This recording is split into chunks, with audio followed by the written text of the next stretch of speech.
Okay, welcome to Quiet Mind Together, day 2 of 90.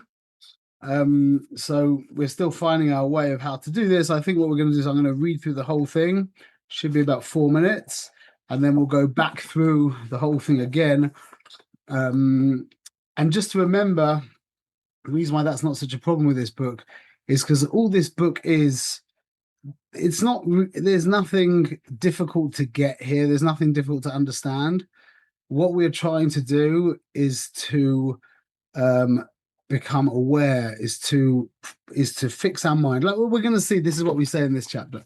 Okay, day 2 of 90, it's page 9. The promise that changes everything. How small commitments build a new self. If yesterday was about understanding the disease, which we call egotism, today is about activating the medicine. And Quiet Mind actually gives you 2 medicines prescribed at the same time.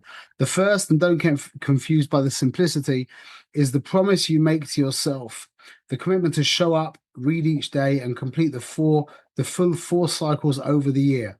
This promise is the foundation. It builds self-trust, strengthens your inner integrity, and creates the emotional stability needed for real change. The second medicine is the material itself. The ideas, the insights, the gentle rewiring of perception that dissolves the ego from the inside out. Taken on its own, the content is powerful, but combined with the daily promise you keep to yourself, it becomes transformative. One medicine strengthens you, the other medicine transforms your mind. And together they work as a single elegant treatment plan, one that heals both the way you think and how you perceive the one who is doing the thinking. If the entire human personality could be summed up in a simple before and after picture, this would be the dividing line. Before, a person who breaks promises to themselves. After, a person who keeps them.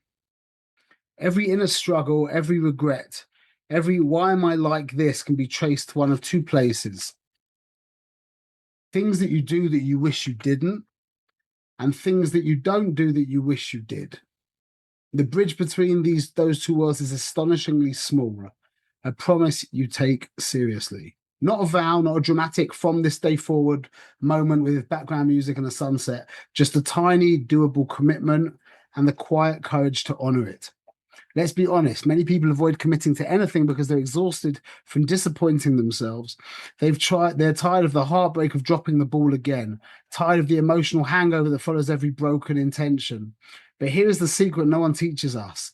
Every kept promise, no matter how small, heals something inside you. And every broken promise hurts something inside you.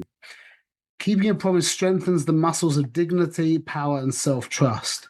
Breaking a promise strengthens the ego's favorite lie. I can't change. This is just who I am. But that lie begins to dissolve today, because this 90-day times 4 journey is built on the simplest, kindest promise the promise you can make to yourself. Read today's section every day without exception. Keep this promise for even a week, and something subtle will flicker inside you. Not pride, not pressure, but aliveness. You'll sense a small but meaningful shift. I show up for myself. Soon after, I can trust myself, and eventually, I like who I am becoming. This is how real transformation works, not with lightning bolts or life overhauls, but through small, sacred acts of faithfulness to your own higher self. And here's the paradox you'll begin to discover. Keeping promises will make you take yourself both more and less seriously. More seriously in the sense that your word matters, your choices matter, and the person you're becoming matters. Less seriously in the sense that you no longer feel compelled to obey every urge, craving, mood, or the inner toddler demanding a snack. You begin to see the noisy, impulsive version of yourself for what it is, a well-meaning but unreliable roommate, not the CEO of your soul. Each time you choose your promise over your impulse, each time you leave the house on time, skip the unnecessary bite, or hold back the unhelpful comment, you become a little more you, a little more whole, a little more free, a little more real. This is the holy upward spiral. A small promise kept leads to a spark of self-respect, leads to a bolder promise, leads to a stronger self, leads to a calmer mind, leads to a kinder life. This isn't just about reclaiming sanity, it's about reclaiming yourself. So here is your very first promise. Read day 3 tomorrow. Show up, follow through, let the transformation begin. We believe in you, and soon you will too. Okay, I'm gonna just mute everyone. Okay, the questions are: what inner capacity is primarily rebuilt when you consistently keep small promises to yourself? Should we do people want to write that in the chat? Why not make this interactive, no? What inner capacity is primarily rebuilt when you consistently keep small promises to yourself? Self-respect. Really, that's the second part, Luza. It's really, trust, exactly. Self-respect also for sure, but the real gold, the real gold is self-trust.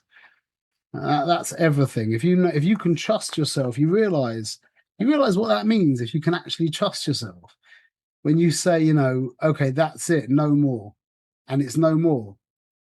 What a kind of that puts you in a different strata of existence than like basically everybody else in the world. If you can say, that's it, I need to do this, and I'm going to do it, yeah, no matter what, you're like a different creature to most of us. So, mate, that's it. That's building self-trust. Okay.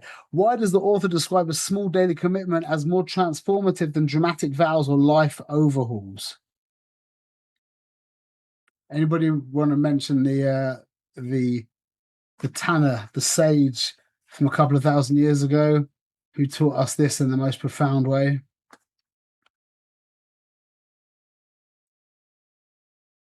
He was sitting there watching a rock and a little drip of water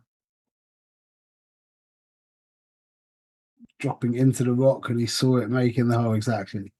So that was Rabbi Akiva. That's this idea of just small daily commitments, drip, drip, drip, drip, drip, and before you know it, it doesn't take that much time. Yeah, it really doesn't on the grander scale of things, to the best of my knowledge, until all of a sudden you just look around and you're like, wow, when I say something, I do it, and when I say that I'm not going to do something, I don't do it anymore. That's really amazing. Okay, number 3. According to the passage, what is the deeper effect of choosing a promise over an impulse in everyday moments? Like, other than the trust that you build in yourself, what do you start building? It's like it's like a double benefit.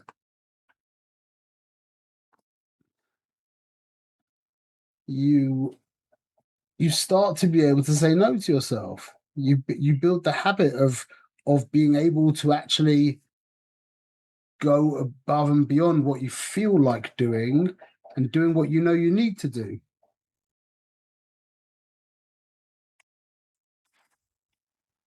Okay, so let's go back through. If yesterday was about understanding the disease, today is about activating the medicine. And Kwame actually gives you 2 medicines prescribed at the same time. The first, and don't get confused by the simplicity, is the promise you make to yourself. And that's why we did this day 1, day 2, day 3. Well, originally, when I realized the power of keeping promises, I used to tell everybody, just read a book. Just read a book, because when you take a book, yeah, and you start to, you make a kind of unspoken promise that you're going to get through it, yeah, but no one could do that. So then I started saying, so just be on time, yeah, and also people couldn't really do that. But this people have got a good chance of doing. There's even lesser levels that we've spoken about, but this was the point of that, is a commitment, a daily commitment where you build it in as a habit, and that daily showing up for yourself is basically the promise. And we say to do it 4 times over the year, but my real advice is to try and do it 6 times. And if you want to double the dose and read 2 days a day, yeah, that's also helpful, by the way. 1 in the morning, 1 in the evening, depends how dire the situation is. How much you need the medicine. Some of us should just quit our jobs and sit here and read it the whole day. You could read the whole book every day. That would be I'm just joking, but that some of us are really getting destroyed by our thinking, like really difficult, really badly. Yeah, you can unmute yourself, I think. Hello? Hi, yes, hi, Yeah. sorry. In relation to what you just mentioned, that we can read more than one, thank you for the reassurance, but I was starting listen to it on Spotify, and I have time to listen to it more than one. Are you recommending doing it? Yeah, again, look, this is the more you're just the more you a what's the word? The more you um how do you say open not open yourself, the more you expose yourself to these ideas, the better. That's it. As simple as that. The more you tell yourself that there's a voice in your head that talks to you the whole time, as opposed to I am that voice in my head. The more times you say it to yourself, the better it is. That's simply what we're saying, basically. So you know, it depends. The day a day, it's around 4 minutes a day.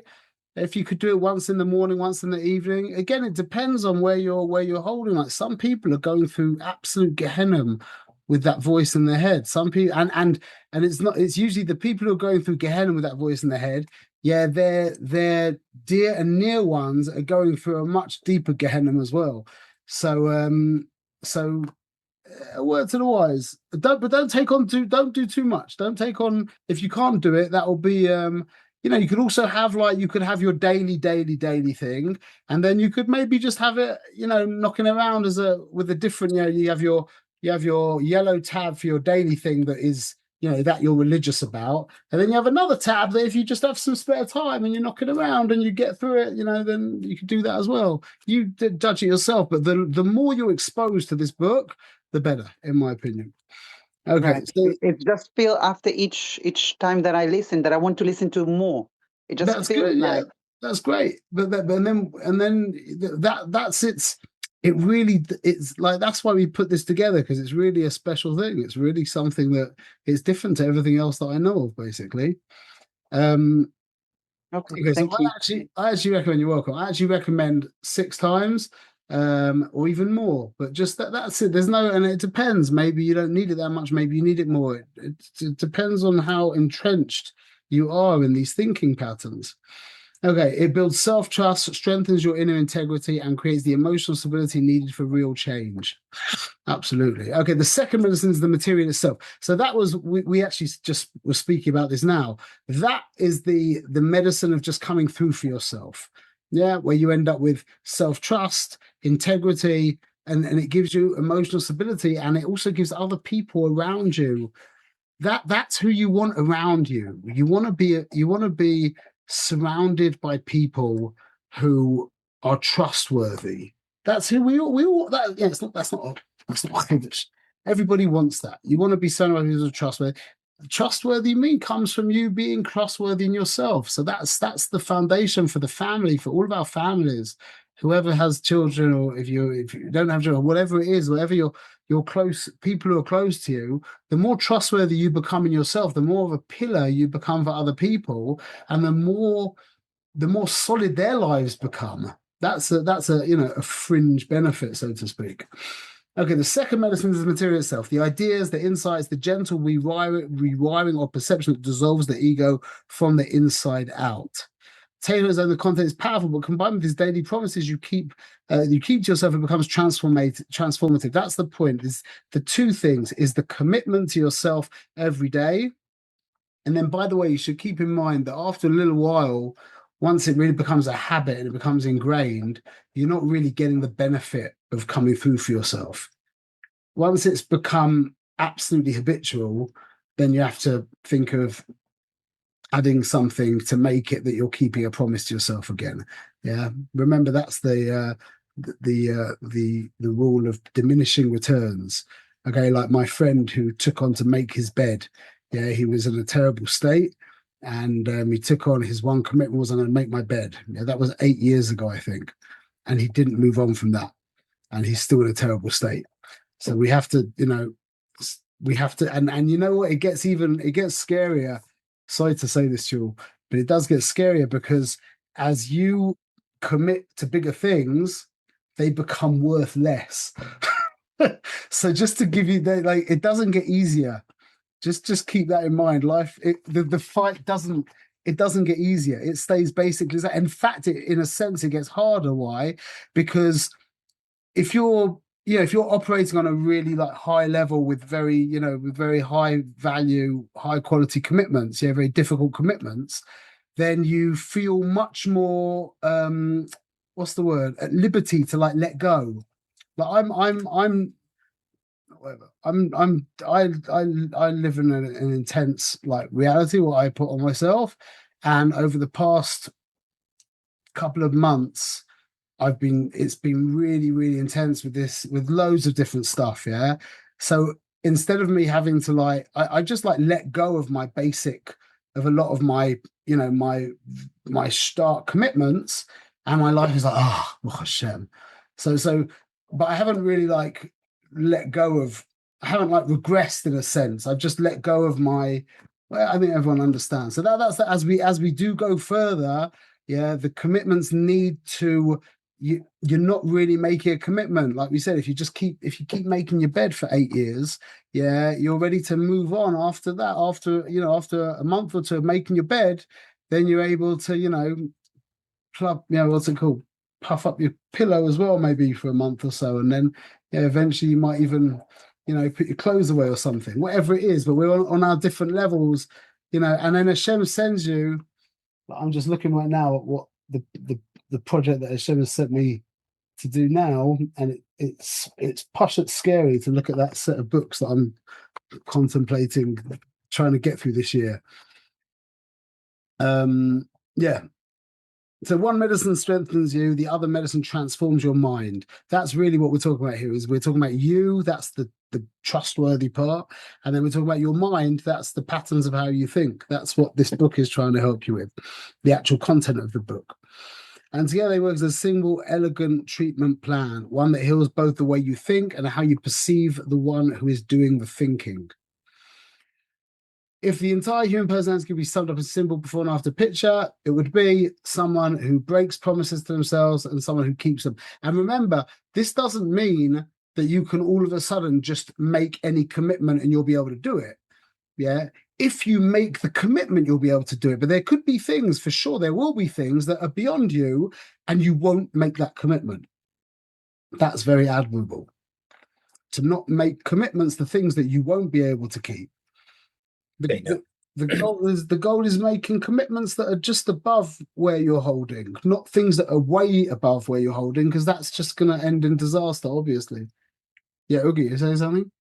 Oh, no. I agree with you as far as not making, you learn to say, no, I cannot commit to that because it's overcommitting, and then not committing. Very important. I have a daily list of things I do. And, I said, I'm going to speak to this person, but by trying to speak to them, I'm potentially chasing them and then potentially doing damage to the relationship. So I leave it on to the next day. But then I said, I made a point of speaking, but you have to be patient with yourself in that sense. To me, it works.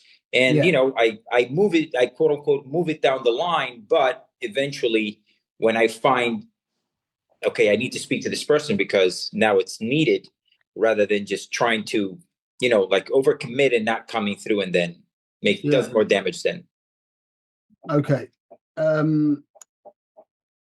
Okay. So every inner struggle, every regret, every why am I like this can be traced to one of two places. Yeah, things that you do that you wish you didn't do, and things that you don't do that you wish you did. It's easier generally to take on things that you're not doing to do than to stop doing things that you are doing that you need to stop doing. Okay, that's a general rule of thumb. It's not a clean rule, but it's generally easier to do stuff than to stop doing stuff. Yeah. And we're not talking about not a vow, not dramatic from this day forward moment with background music and the sunset, just a tiny dribble commitment and the quiet courage to honor it day in, day out. And that's what strengthens you. That's what mamash makes you a mensch. Let's be honest, many people avoid committing to anything because they're exhausted from disappointing themselves. They're tired of the heartbreak of dropping the ball again, tired of the emotional hangover that follows every broken intention. And a lot of people don't even know this anymore because this is like the default, this is like their default situation, that they're not even aware that this is the reason why they can't commit to anything. But this is the reason. But here is the secret no one teaches us. Every kept promise, no matter how small, heals something inside you. And every broken promise hurts something inside you. Remember, everyone knows about the vicious circle, yeah? The vicious cycle. Everyone knows about the vicious cycle, yeah? But remember, there's only such a thing as a vicious cycle because there is a virtuous cycle. That's the reason why there's a vicious cycle. Shem didn't want to have to create a vicious cycle. He just did it because there's a virtuous cycle and you need everything to be balanced. But the virtuous cycle means that as you start going up, but don't forget, it's not just it's not just like that. It's like the economy. You go like this. But it's an aggregate. It's on aggregate, you're going up. There's booms and busts the whole time. Yeah, but on aggregate, you're going up. And if you're in that trajectory, even though there's little it goes up and down, if you're in that trajectory, you're going up. You're going up. You're becoming more trustworthy. You're becoming more respectable. You're becoming more likable. You're becoming more you. And then at the end, you can just let go of the whole thing and just be yourself. And don't worry about trusting yourself and respecting yourself. You are you. That's the goal of the whole thing. That's the goal. Okay. Keeping a promise strengthens the muscles of dignity, power, and self-trust. Breaking a promise strengthens the ego's favorite lie. I can't change. This is just who I am. Yeah. It's like people who, most abusers, people who abuse people were abused. But we know that that's not a heta. How'd you say that? That isn't I'd say a heta. That doesn't make it okay. Because this person was abused, therefore it's okay to abuse somebody else. How's for Shalom? Of course not. That's that's on a very, very extreme, that's talking on a very extreme level. But we have to know that we are the person who can break that chain. And it could have been, for generations and generations, hot-headedness or the inability to listen, etc., etc. Yeah, but we are that link in the chain that can say, Ad Khan, no, I'm not going to perpetrate this any longer. I'm going to be the one who, Bezrat Hashem, where this unacceptable behavior ends, and a new acceptable behavior will be put in its place. That's what the ego says. I can't change. This is just who I am. Chas v'shalom. But that lie begins to dissolve today. Yeah, because this 90-day times 4, cross that and put 6 if you want, journey is built on the simplest, kindest promise you can make to yourself. Read today's section every day without exception. This promise for even a week, keep this promise for even a week, and something subtle will flicker inside you. Not pride, not pressure, but aliveness. Now, this is a very important point, is that you have to be careful not to start defining yourself. It's like keeping time, yeah? Everyone's got like a cousin or someone who they know who's like, some kind of, Nazi when it comes to keeping time. Yeah, that's it. And there's nothing like redeeming about that. In fact, it's horrible. Yeah. Everyone appreciates what I'm talking about? That's not a person coming through for their word. That is a person who is living up to a definition of themselves. That's egoic. We're not talking about becoming some kind of sergeant major of I'm the one who keeps my word. I will not break my word. That's it's kind of unavoidable, but that's not what we're trying to achieve here. Yeah, we're trying to become a person who, when they say something, they can do it, not a person who defines themselves in some kind of way. And we're going to see from this book that what we're trying to do is not define ourselves. We're trying to be definitionless. We're trying to be undefinable. That is, or indefinable, someone will correct me. We're trying to be not defined. And I'll tell you what's even more important than not defining yourself is not defining relationships. Don't say that my relationship with so-and-so is X or my relationship with so-and-so is Y. That's a disaster. That's completely forbidden in my mind. That doesn't do you any. A relationship by definition is is fluid, and it moves and it changes and it ebbs and flows and it rises and falls, etc. It expands and contracts. When you say my relationship with this person is this, yeah, even if that's kind of a true, you don't do yourself any favors whatsoever. Relationship should never be defined, and you yourself should never be defined. I just say, as a site in Sefer Tanya, in the book of Tanya that I dedicated my life to, it comes out, the first chapter says, if you look at yourself as a Russia, I'm just assuming people know these words.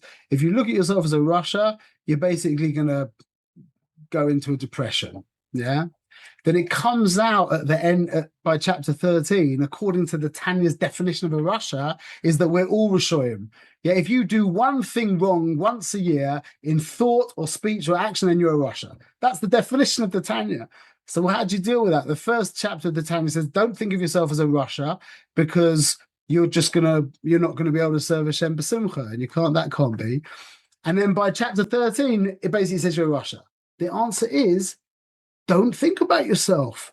Don't define yourself. Don't try and categorize yourself. Don't try and box yourself in to be this, to be that. I'm this, I'm that. No, you're available. You're available. That's what you are. You want to define yourself as something, define yourself as available. That's what Avraham said when he said Haneni. Hineni, he said. When Hashem said to him, you ready to go? He was like, let's do it. Hineni, I'm ready. That's not a definition of who I am. I'm ready. I'm ready to move in whatever direction I need to move. You need me to stand up to they have people talk about when they get like young people getting married, and they ask, well, what should I be looking for?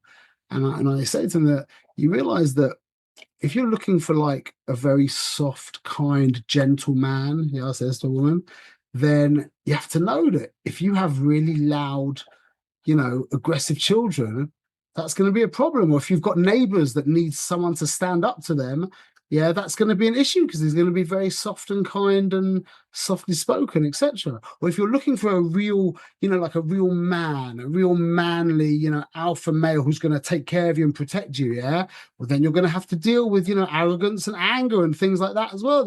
You have to pick up, when you pick up one end of the stick, you pick up the other end of the stick. So, but from your perspective, are you a kind, soft person? Maybe you are. Or are you a hard, disciplined person? Maybe you are. But you have to be able to adapt in life. That might be your character, as your nature, nurture, whatever. But the whole human being, when they need to, if they're a very soft, kind person, when they need to stand up to the annoying neighbor, they're going to be able to do that. That's what we have to be. So again, defining ourselves is not gonna, doesn't profit any benefit whatsoever at all. Okay. You'll sense a small but meaningful shift. I show up for myself.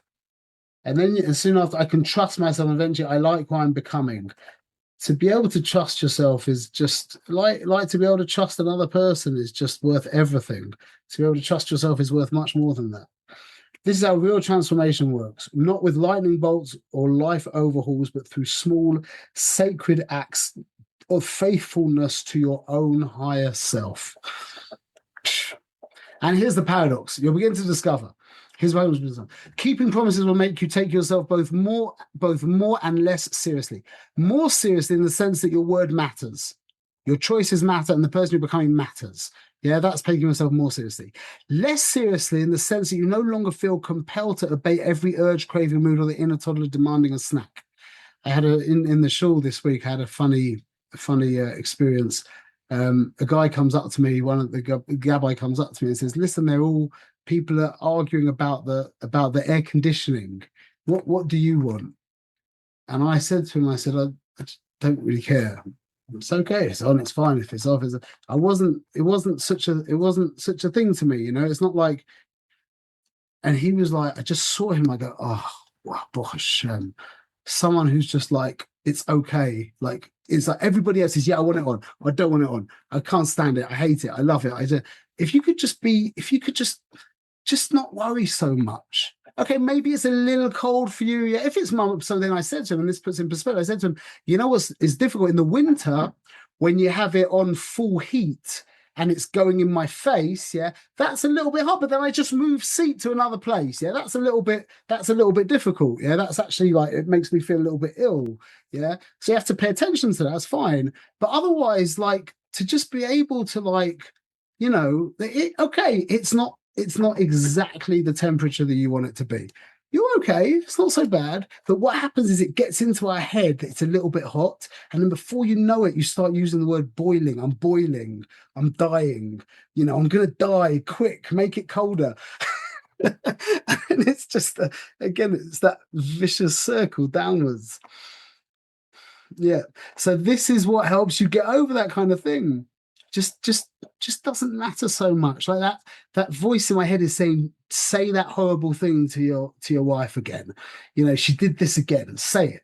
And you can just turn around and say, you know, no. You know what's a really good, what helps you a lot in this is learning Lashon Hara every day. You know, the little book, that Hilchos Lashon Hara book, that the little from Berkowitz, the Chofetz Chaim daily thing. If I don't read the Hashkafa bit, I just read the actual halacha every day, and it reminds you about things you can and can't say. There's so many things that you want to say that you shouldn't say, yeah, according to the halacha, and just being reminded of that. It's hard. It's hard to like hold your tongue back. It's hard to like, you know, especially if it's not like outright, you know, vicious or bad. But it's just, it's not, you know, it's not complimentary, etc. It could be taken the wrong way, yeah. Just to hold yourself back, that makes you more human. It makes you more, it just makes you more godly. It just makes you more, it just makes you better. Each time you choose your promise over your impulse, each time you leave the house on time, skip the unnecessary bite or hold back the unhelpful comment, you become a little more you. That was a better way of saying it. A little more whole, a little more free, a little more real. Okay, and therefore you lift up the vibration of the entire world. This is the holy upward spiral. A small promise kept leads to a spark of self-respect, a bolder promise, a stronger self, a calmer mind, a kinder life. This isn't just about reclaiming sanity, it's about reclaiming yourself. So here's your very first promise. Read day 3 tomorrow. Show up, follow through, let the transformation begin. We believe in you, and soon you will too, as well to Shem. Okay, that's day 2. Any questions? Yeah. Let's go for it. Yeah. I just have a question. It seems to me that I read the Quiet Mind. It's a little, maybe you touched it in the book, maybe in day 17, but maybe you could elaborate on it. Seems to me a little contradictory, the work from the blessed life and the quiet mind. The blessed life, do what matters. You have to plan for the future, and you have to be proactive. Quiet mind is there's no future, there's no past, there's only now, only you. Don't the future's not here. And sometimes when you really delve into the quiet mind, I feel like I don't have to do anything. I'm like okay where I am, and that's it. And I don't take care of stuff that really needs to be taken care of. If that's the message you get from the book, then I need to rewrite the book. That's not the message you should be getting from the book. This book, it means being now, but being now also means planning for the future. It doesn't mean abdicating responsibility for the future at all. It's not. That's not. It just means not being deluded and hijacked, not being hijacked by the future. That's called anxiety. Being hijacked by the past is called depression. Those are the same. We're not going to get into that right now, but anxiety and depression are the exact same thing.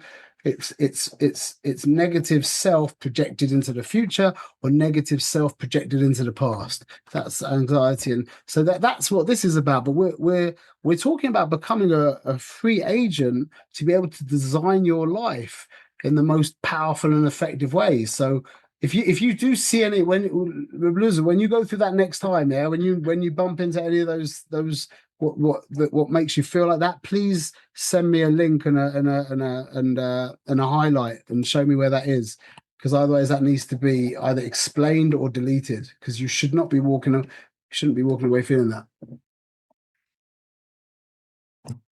Oh, you're frozen. Okay, so Menachem. Yeah, I wanted to comment about something we had in the Quiet Mind this week. I think it was day 65 or 66. You speak about a lot about the ego means identifying with anything. Basically, you are not, don't identify with anything. Basically, just be. Can I just add in a word there? Please. Don't unconsciously identify with anything. Unconscious. Yep. Explain. Unconscious. You should be identified with Am Yisrael. You should be identified with your wife. You should be identified with your children. You should be identified with the Torah Kedosha. You should be identified with your community. There's endless things that you should be identified with. Just make sure that you know that you're identified with them. Don't become unconsciously identified. Okay, that's a very important clarification. Thank you. Yeah. Then you go to say like religions fight each other. Millions of people have been killed based on this identifying with a certain idea, belief, or whatever. But we Jews, we identify with our religion, and in certain cases, we will go to war. We will kill and be killed based on those identifications. No, but based on halacha.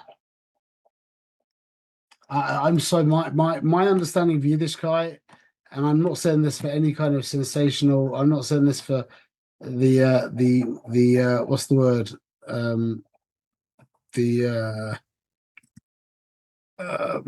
can't think of the word.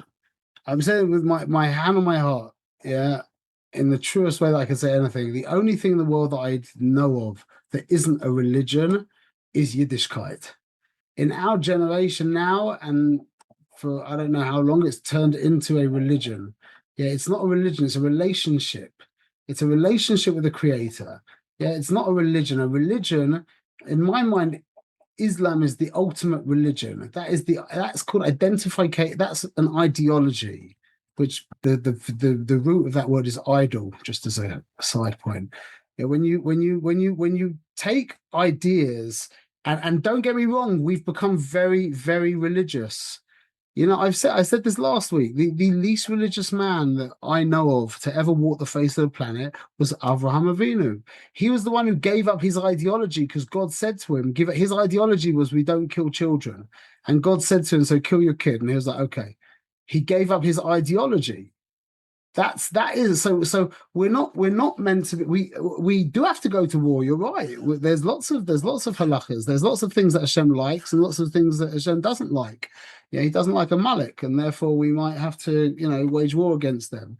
But that's not a religion. That isn't. It's when you have become unconsciously identified with these ideas to make yourself more. And that's why Hasidus, the way I understand Hasidus is Midas Hasidus is nearly always doing less. I'll explain. I've probably said this, I'm sure some of you heard this about the paper towel. I've told you about the paper towel thing. No? There was the idea, just very quickly, I don't want to bore people, that in one of my in the shul near my house, the gabbai put on the paper towel dispenser a little note saying, "Don't take bli cheshbon." Yeah, don't take wantonly, whatever. Because the kids, sometimes people take a whole mamish bunch and they go like that and they throw it away and it's done. And you're like, well, that's ridiculous waste. So there's the person who really cares about the gabbai. When he sees that command, says don't take without cheshbon, yeah, he will take one paper towel, or she'll take one paper towel. Why? Maybe they need, 2 or 3. Yeah, but one will be okay. And because what happens is the gabbai, the actual command dissolves and the gabbai becomes visible. The command is just a way to access the one who is commanding. So now that's really what Chassidus is. Chassidus means, the way I understand it, is that you it's not that you do more. Yeah, you go beyond the letter of the law. The actual word is lifnim mishuras hadin. Yeah, which they translate as beyond the letter of the law. But that's not what it means. It translates as within the letter of the law. Yeah, lifnim mishuras hadin. Inside means go to the commander. Use the command as a gateway to the commander. Now, when you start to understand, that's why an Am Haaretz can't be a chassid. Somebody who hasn't learned a lot of Torah can't be a chassid, because a chassid needs to know the creator. It's like a good husband. A good husband knows his wife. So he can extrapolate when he goes to a certain kind of shop, you know, that she would like this, even though she's never seen this before, yeah. But he knows his wife. He knows his wife. So when he goes into a shop where there's a whole bunch of stuff that he's never seen before that she doesn't know about, yeah, because he knows his wife, he'll be able to find the right gift. So Minjas Chasidus means that you go beyond the letter of law, and this is, I always give this example. My favorite act of Chasidus in the week is when I go into the mikveh on an Erev Shabbos on Friday, and I put my telephone on silent. When I put my telephone on silent, I am miscovered to the fact that I'm doing something really holy. Why? Because I know that Hashem doesn't like me. He doesn't like people annoying other people. Yeah, just spend a few minutes reading the Torah, and you'll walk away with knowing that Hashem is into like not putting yourself on other people. Yeah, not taking away from people.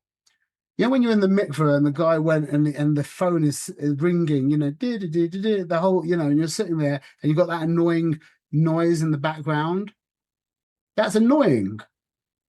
So I don't want to cause somebody that undue uncomfort. There's no halacha in Shulchan Aruch that you need to put your phone on silent when you go to the mikveh so you don't annoy somebody else. That's called extrapolating from the laws of the Torah, and now you're connected to the actual one who's giving the laws. You're connected to the mitzvah as opposed to the mitzvah, to the commander as opposed to the command. It's not like you let go of the command. Not at all. The command becomes infinitely more because it's not about you, it's about him. That's what we're so when we're talking about religion, yeah, this is what religion is, that you take on an ideology. Like atheism is a religion, wokeism is a religion. Listen to how some of these woke people speak, yeah. They're violently religious, and I see these, there's these like school massacres they have in America when these kids come in with guns and kill people. I look at that as religious terrorist attacks, atheist religious terrorist attacks. That's what those are. Religion always ends in bloodshed. It always ends in destruction and killing. That's what it is. So we're it's okay. We are the people in the world. We are the force in the world that's meant to not be religious. Like your relationship with your wife shouldn't be religious.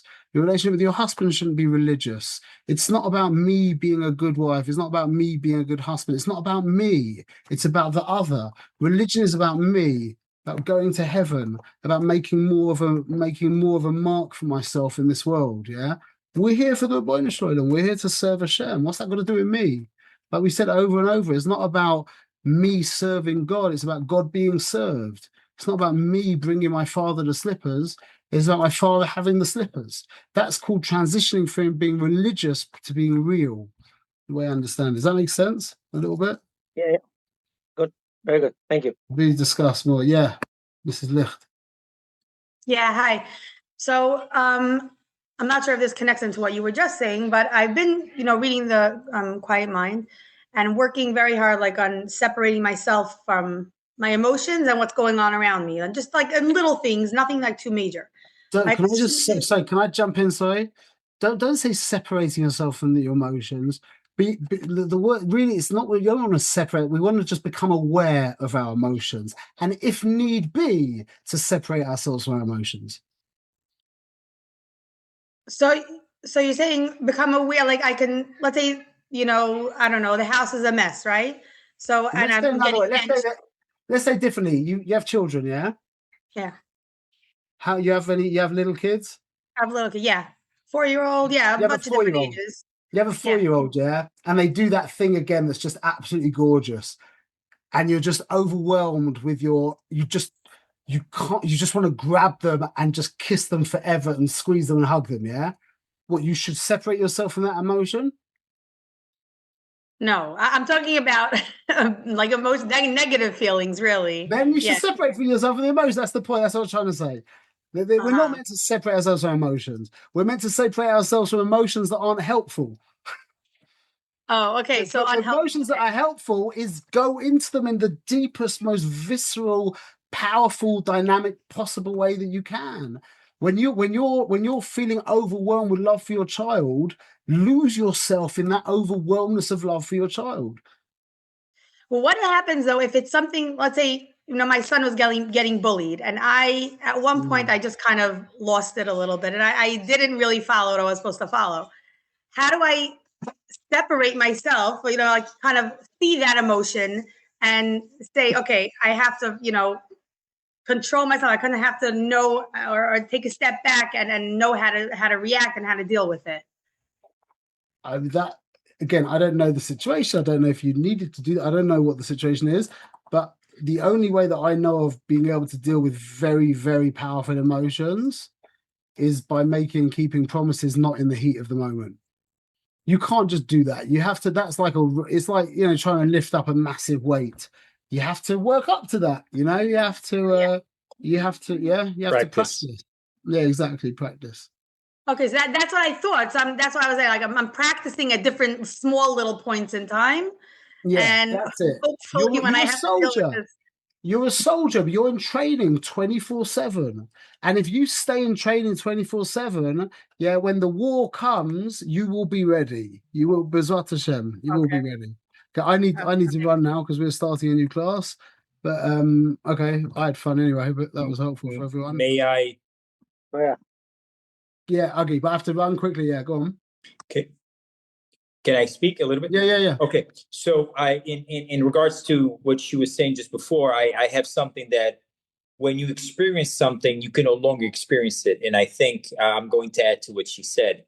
I think I found that switch to remove myself from something that's negative, right? I'm the sky. I become the sky, and the clouds are just passing by.